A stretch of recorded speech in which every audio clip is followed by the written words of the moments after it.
Students, आज हम chemical properties of phenol को आगे कंटिन्यू करते हैं। 4 रिएक्शंस फिनोल की हम ऑलरेडी कर चुके थे। तो फर्स्ट रिएक्शन आपको याद होगा कि जो हमने सोडियम से या सोडियम हाइड्रोक्साइड से किया था, जो फिनोल की एसिडिक नेचर को रिप्रेजेंट करती थी। एसिडिक नेचर ऑफ फिनोल को हमने आगे डिटेल में भी डिस्कस करना है। और सेकेंड रिएक्शन आपको याद होगा कि जिंक मेटल से की थी, जिससे हम फिनोल से बेंजीन बना सकते थे। तो ये भी एक काफ़ी इंपॉर्टेंट रिएक्शन थी। और थर्ड रिएक्शन आपको याद होगा कि अमोनिया से की गई थी, जिससे हम फिनोल को एनिलीन में कन्वर्ट कर सकते थे। तो वो रिएक्शन भी आपने पढ़ी है। और फोर्थ रिएक्शन जो है वो हमने की थी फिनोल की फेरिक क्लोराइड से। तो फेरिक क्लोराइड से आपको याद होगा कि एक पर्टिकुलर कलर वायलेट कलर आ जाता है। तो फिनोल का एक डिस्टिंग्विश करने के लिए एज ए टेस्ट भी ये रिएक्शन यूज़ होती है। तो ये 4 रिएक्शंस जो हैं ये पिछले वीडियो से आपको नोट कर लेनी है। और अब आगे की रिएक्शंस को स्टडी करते हैं। तो फिफ्थ रिएक्शन देखते हैं, रिएक्शन विद अल्काइल हैलाइड। तो ये एक इम्पोर्टेंट रिएक्शन है। तो ये कैसे होगी वो देख लेते हैं। When sodium salt of phenol, तो ये रिएक्शन फिनोल से नहीं होती है बल्कि सोडियम साल्ट ऑफ फिनोल से होती है। जब इसको ट्रीट करते हैं किससे, अल्काइल हैलाइड से, और ईथर जो है इस रिएक्शन में बनता है।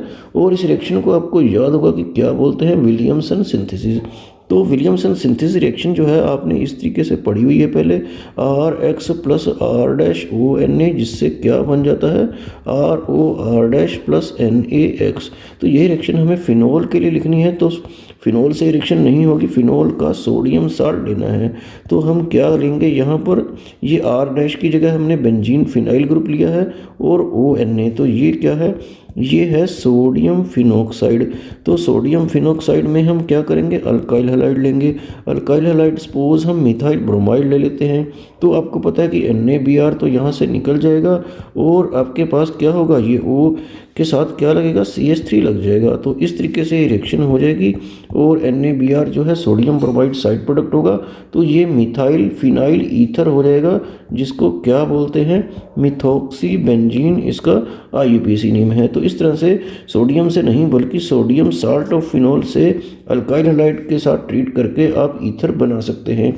इस रिएक्शन पे क्वेश्चन कैसे आता है वो आगे देख लेते हैं। इस क्वेश्चन में 2 इंपॉर्टेंट कन्वर्जन है। फर्स्ट है फिनोल इनटू एनिसोल, और सेकंड है फिनोल इनटू फेनिटोल। तो ये कॉमन नेम भी कभी कभी एग्जाम में लिखे होते हैं, तो आपको इनका स्ट्रक्चर जो है पता होना चाहिए। तो आंसर में हम पहले आपको फर्स्ट रिएक्शन करके दिखाते हैं। तो आप फिनोल से ही आपको स्टार्ट करना है।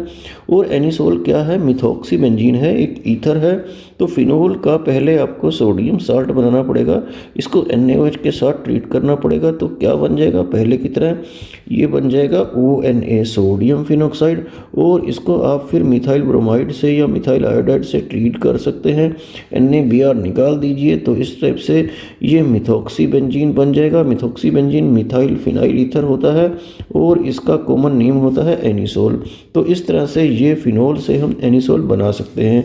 इसी तरह से आप फेनिटोल जो है वो इथॉक्सी बेंजीन होता है। तो आधी रिएक्शन तो बिल्कुल सेम ही होगी। फिनोल लेंगे आप, उसमें Na या NaOH से क्या करेंगे, सोडियम फिनोक्साइड बनाएंगे।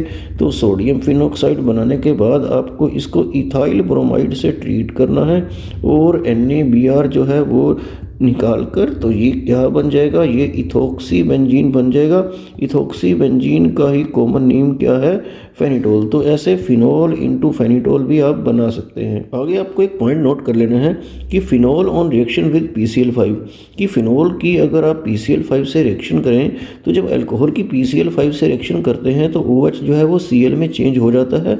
लेकिन फिनोल में ऐसा नहीं होता, बहुत कम क्वांटिटी में होता है। तो it gives only A small amount of chlorobenzene. तो क्लोरोबेंजीन जो है बहुत कम ही बन पाता है, और इसकी जगह पे कोई दूसरा कॉम्प्लिकेटेड प्रोडक्ट बन जाता है। तो प्रोडक्ट क्या है उसका नेम आप लर्न कर लीजिए, हालांकि वो रिएक्शन करना ज़रूरी नहीं है। तो जो प्रोडक्ट बनता है रियलिटी में वो है ट्राईफिनाइल फास्फेट, जिसका फार्मूला ये है। ट्राईफिनाइल फास्फेट का फार्मूला तो वैसे क्या होता है, ट्राईफिनाइल, और फास्फेट क्या होता है, PO4 होता है। तो यही है, इसमें भी O जो है वो कितने हैं, 4 ही हैं, 3 अंदर है और 1 बाहर है। इस तरह से ये जो कंपाउंड है इस टाइप से बनता है। P के साथ 3 तो ये ग्रुप लगे होंगे, और एक डबल बॉन्ड से ऑक्सीजन, तो फास्फोरस जो है 5 बॉन्ड बना सकता है। तो इस तरह का प्रोडक्ट जो है इस केस में बनता है।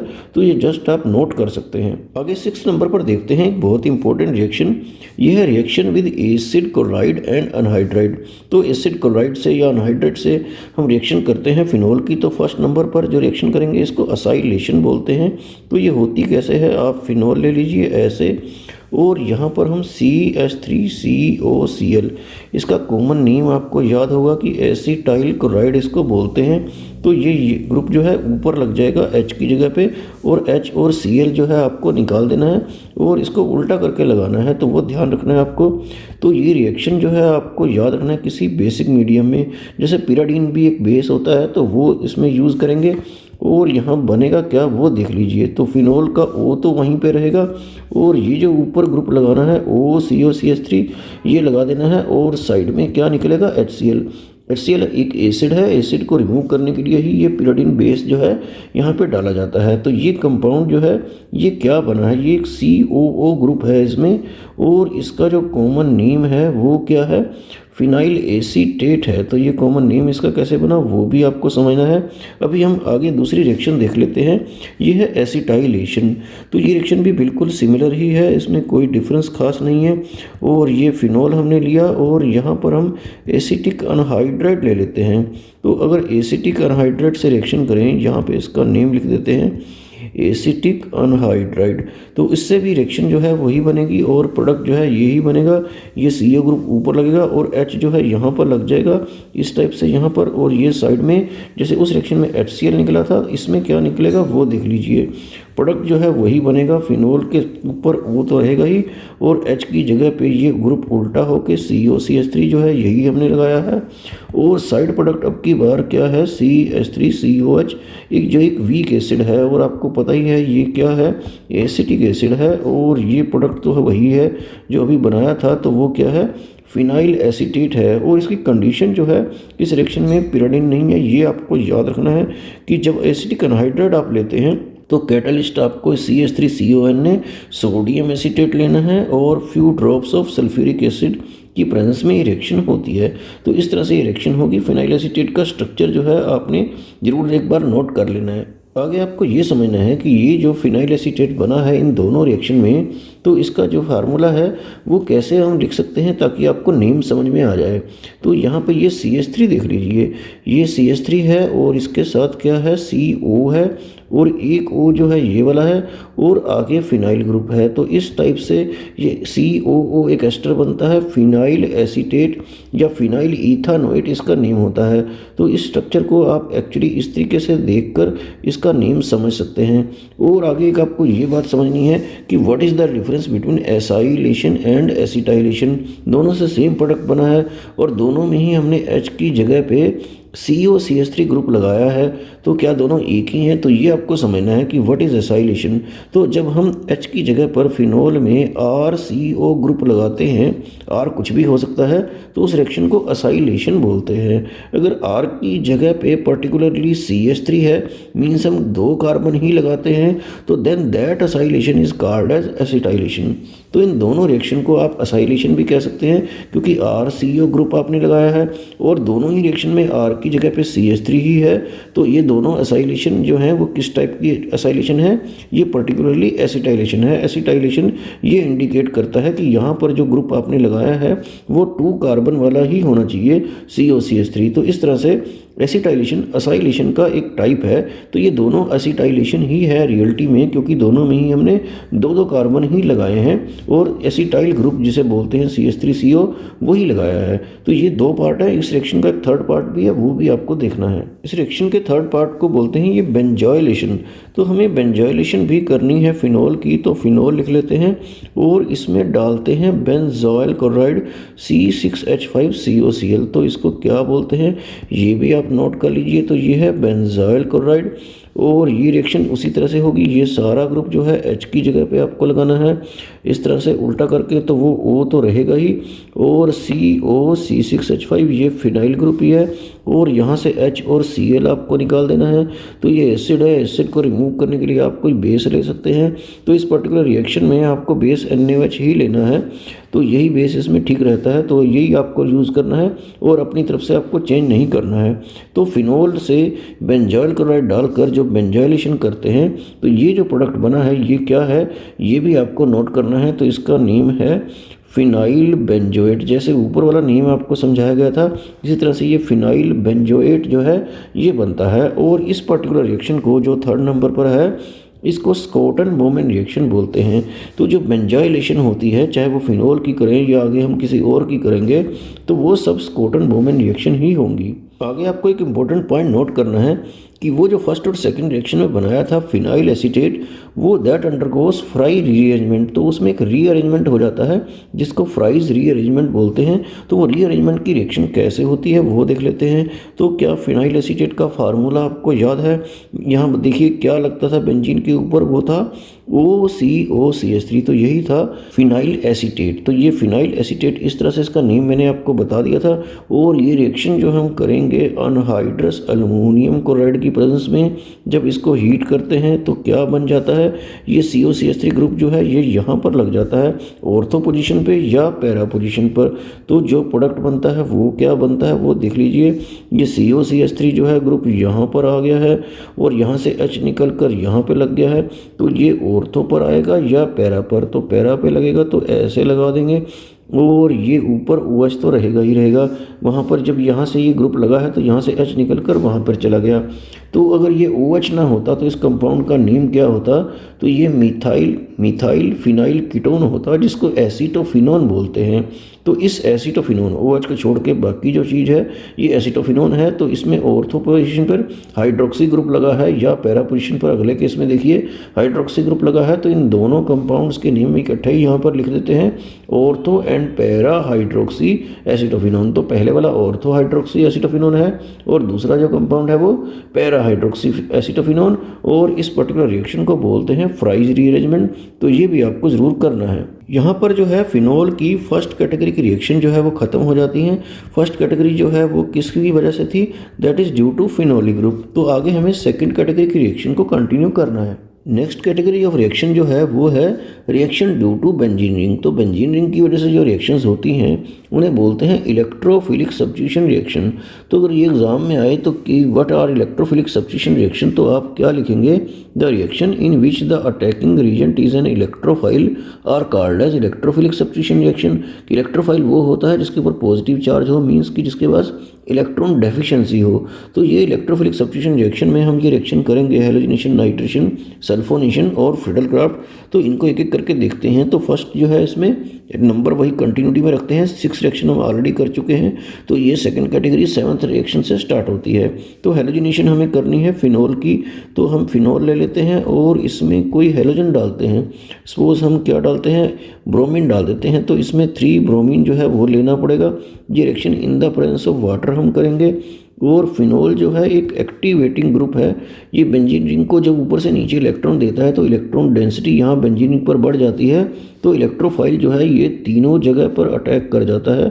ये 2, 4 और 6 पोजीशन पे करता है और वहाँ तीनों जगह से H निकलेगा और 3 Br बचे होंगे। तो 3 HBr जो है वो साइड प्रोडक्ट बनेगा। तो ये जो Br2 है इसको मैं ऐसे लिख लेता हूँ पॉजिटिव नेगेटिव। और आप समझ गए होंगे कि ये इलेक्ट्रोफिलिक सब्स्टिट्यूशन रिएक्शन है।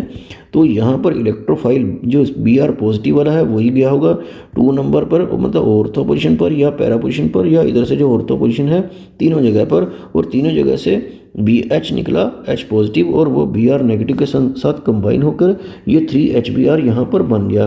तो ये जो प्रोडक्ट बना है इसका नेम जो है वो क्या है वो देख लेते हैं। तो 2, 4 और 6 पर ब्रोमो लगा है और 1 पर OH है। 1 की वजह से ये फिनोल है। तो प्रोडक्ट का नेम क्या बना है, 2, 4, 6 ट्राईब्रोमोफिनोल। तो 2, 4, 6 ट्राईब्रोमोफिनोल जो होता है ये एक इम्पोर्टेंट प्रोडक्ट है। इसके वाइट प्रेसिपिटेट होते हैं। तो ये वाइट प्रेसिपिटेट जो हैं ये क्योंकि बनते हैं इस रिएक्शन में, इसलिए ये रिएक्शन को हम टेस्ट फॉर फिनोल भी कर सकते हैं। तो इस रिएक्शन को बोलते हैं reaction of phenol with bromine water. तो अगर कहीं ब्रोमीन वाटर से रिएक्शन आए तो आपको यही लिखनी है, ब्रोमीन यहाँ पर डालना है और वाटर यहाँ पर इस तरीके से।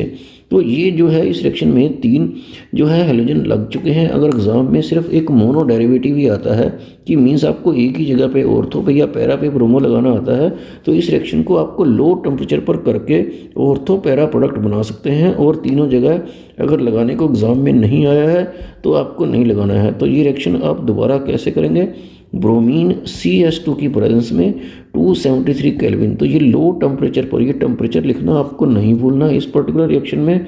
तो इस पर्टिकुलर रिएक्शन में अगर इस पर्टिकुलर कंडीशन में ये रिएक्शन करते हैं तो जो है Br सिर्फ ऑर्थो और पैरा पोजीशन पर ही लगता है और ऐसे तीनों जगह पे नहीं लगता। तो ये जो प्रोडक्ट बने हैं ये क्या बने हैं, ऑर्थो एंड पैरा ब्रोमोफिनोल। तो इस तरह से जो ऊपर वाली रिएक्शन है वो तो इम्पोर्टेंट है, ये रिएक्शन भी इम्पोर्टेंट है कि आपको फिनोल से ऑर्थो एंड पैरा ब्रोमोफिनोल ही सिर्फ बनाना हो। तो ये कंडीशन जो है ये आपको ज़रूर याद रखनी है। नेक्स्ट रिएक्शन है नाइट्रेशन। नाइट्रेशन मीन्स कि आपको नाइट्रो ग्रुप जो है फिनोल पर लगाना है। तो वो कैसे लगाएंगे वो देख लीजिए। तो फिनोल में हम सिर्फ डिल्यूट HNO3 ही लेंगे, क्योंकि कंसनट्रेटेड से रिएक्शन अगर करेंगे तो वो कैसे हो जाएगी वो बाद में आपको कराएंगे। तो ये वाटर की प्रेजेंस में हम करते हैं। HNO3 आपको पता है कि कैसे ब्रेक होता है, ऐसे OH NO2 OH नेगेटिव है, NO2 पॉजिटिव है। तो ये पॉजिटिव ग्रुप क्या है, इलेक्ट्रोफाइल जो ऑर्थो और पैरा पे अटैक करता है। तो ये आपको याद रखना है।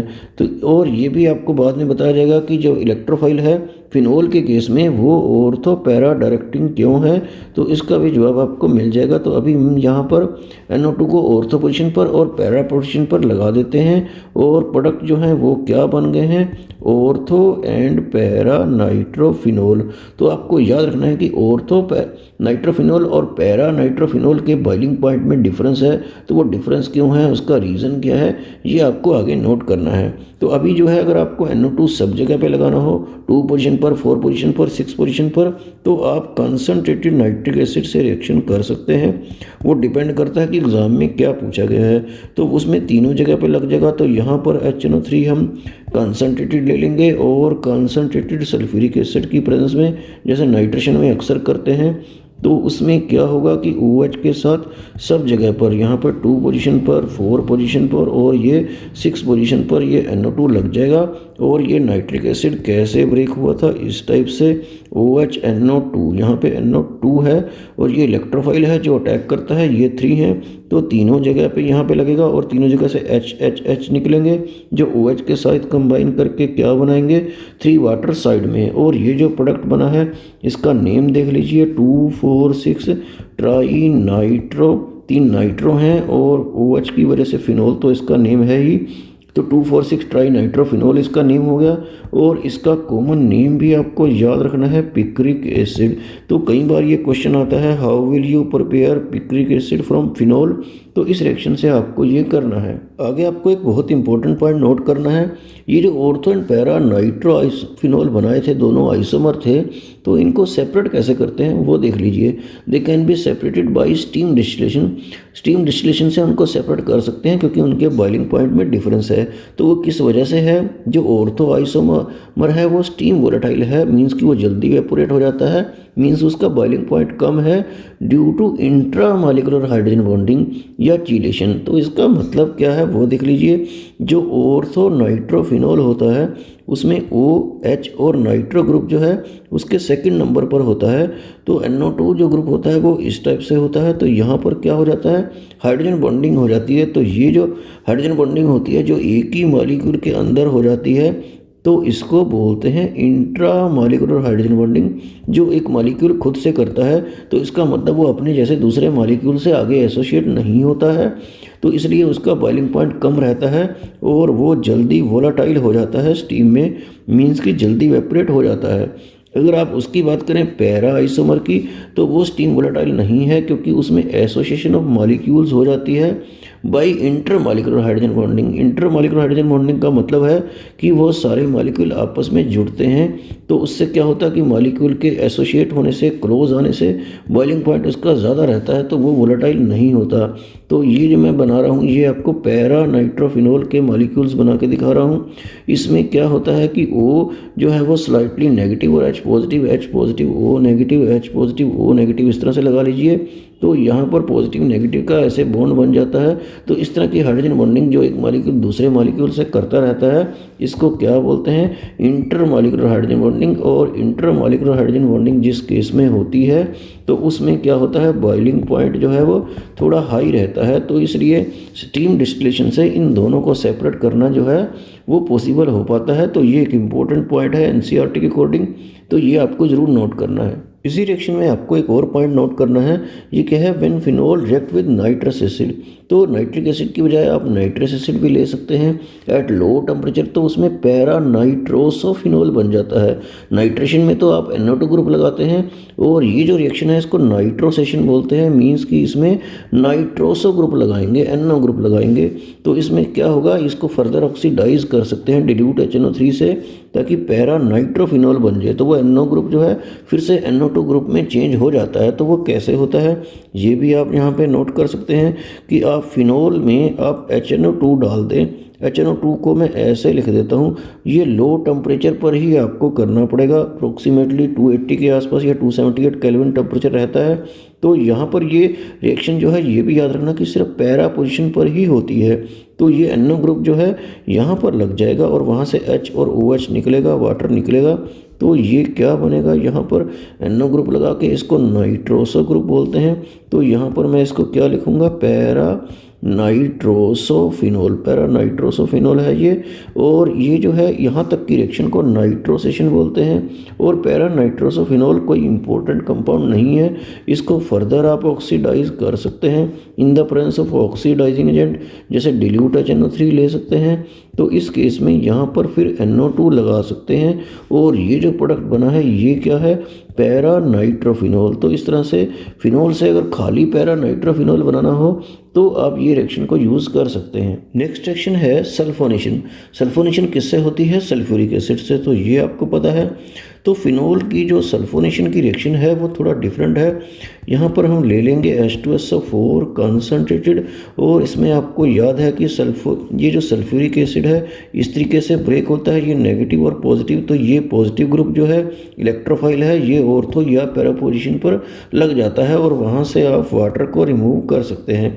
तो इसमें आपको पर्टिकुलरली लर्न करना पड़ेगा कि अगर लो टेम्परेचर है, ये सपोज ये 293 केल्विन है, तब तो ये जो इलेक्ट्रोफाइल है सिर्फ ऑर्थो पोजीशन पे लगता है ऐसे इस टाइप से। अगर टेम्परेचर जो है ये मल्टीपल चॉइस में भी क्वेश्चन आता है कि किस टेम्परेचर पर कौन सा प्रोडक्ट बनता है, तो आपको याद रखना है कि 293 पर सिर्फ ऑर्थो है और 373 पर सिर्फ क्या बनता है, पैरा प्रोडक्ट बनता है इस टाइप से। तो मैं इसका नेम यहाँ पर आपको बता देता हूँ, ये क्या है, पैरा फिनोल सल्फोनिक एसिड है। तो इसका नेम आप नोट कर सकते हैं, पैराफिनोल सल्फोनिक एसिड। तो ये वाला आप समझ गए होंगे कि ये ऑर्थोफिनोल सल्फोनिक एसिड हो जाएगा। तो ये टेम्परेचर का आपको खास ख्याल रखते हुए इस रिएक्शन में प्रोडक्ट बनाना है। आगे देखते हैं फिडेलक्राफ्ट एल्काइलेशन। तो ये इलेक्ट्रोफिलिक सब्स्टिट्यूशन रिएक्शन से जो सेकंड कैटेगरी की रिएक्शन है उसकी ये लास्ट रिएक्शन है। तो ये हम करते हैं फिडेलक्राफ्ट रिएक्शन जैसे पहले की है। तो ये अल्काइलेशन में हम अल्काइल ग्रुप लगाते हैं, जैसे मिथाइल इथाइल। तो ये मिथाइल क्लोराइड ले लेते हैं, तो ये मिथाइल ग्रुप जो है ऑर्थो पोजीशन पर या पैरा पोजीशन पर लग जाएगा। और फिडेलक्राफ्ट एल्काइलेशन आपने पहले भी अनहाइड्रस अल्युमिनियम क्लोराइड की प्रेजेंस में की थी, तो अब भी हम वैसे ही कर रहे हैं। और यहाँ से H और Cl जो है वो निकाल लेंगे। तो ये मिथाइल ग्रुप आप कहाँ लगाएंगे, ऑर्थो पोजीशन पर या पैरा पोजीशन पर। तो ऑर्थो मिथाइल फिनोल हो गया ये, और इसको हम पैरा पोजीशन पर लगा देते हैं तो ये पैरा मिथाइल फिनोल हो जाता है। तो यहाँ पर हम इसके नेम लिख देते हैं, ortho and para methyl phenol. तो ये इसका नेम हो गया। और एक आपको याद रखना है कि इनके नेम जो है ऑर्थो एंड पैरा क्रिजोल भी है। तो क्रिजोल जो है कॉमन नेम है, तो ये ऑर्थो एंड पैरा क्रिजोल्स हैं। क्रिजोल का मतलब होता है कि इसमें बेंजीन पर एक OH ग्रुप और एक CH3 ग्रुप। तो इस तरह से ये इलेक्ट्रोफिलिक सब्स्टिट्यूशन रिएक्शन थी जो आपने नोट कर लेनी है। आगे हम करते हैं थर्ड कैटेगरी ऑफ रिएक्शन, इनको बोलते हैं स्पेशल रिएक्शन या इनको आप मिसलेनियस रिएक्शन बोल सकते हैं। और इस कैटेगरी में जो भी रिएक्शन आपको कराई जाएंगी वो बहुत इंपॉर्टेंट होंगी।